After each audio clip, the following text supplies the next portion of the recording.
David's about to discuss about how the Aeon came about and how it all started.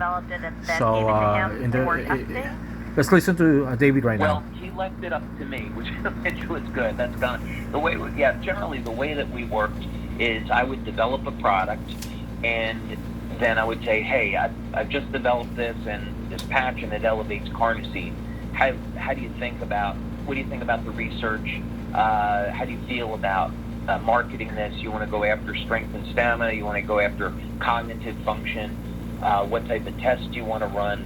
So it was really more that type of collaboration. The one we really had fun with was the Aeon patch.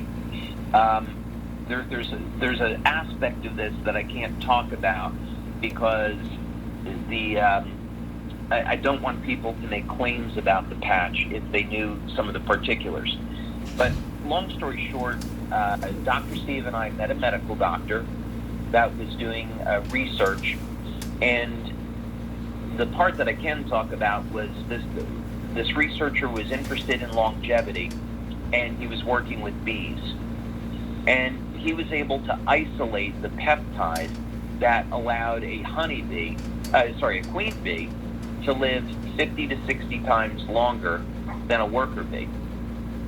And when this gentleman took the peptide and injected it just once into a worker bee, it extended the lifespan of the worker bee by 5 to 6 times.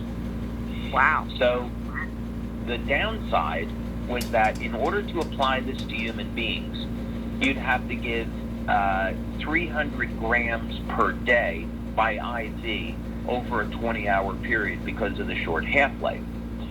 So he uses this peptide and a family of peptides therapeutically at his clinic. But for longevity, it was impractical. So I took a look at the chemistry and I discussed it with Dr. Steve, and we said, you know what, I think that we can develop a patch to elevate this peptide. So I got to work, I developed the patch, we put it through studies, and it turned out, we were doing that, and that's what turned out to be the Aeon patch. But we did 9 clinical studies, and we were showing all of these phenomenal results. And we had just visited Norm Shealy in Missouri. And so we came out of there, and we were sitting in a restaurant bar in Missouri, in Springfield, Missouri.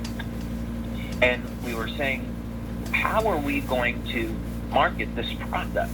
It does all these incredible things, and we can't tell people publicly what it does. What do you think? And so it was Dr. Steve that said, well, I think we should market this for stress reduction. And, we have the data to support that. It's not going to be a problem with the FDA or the FTC. And I think there's a big market for it. So Dr. Steve was the one that came up with the idea based on the results we had in the research that Aeon should be marketed for stress reduction. And that made sense to me. We went with it. And, of course, it was even today, it's still a huge success and one of our top-selling products.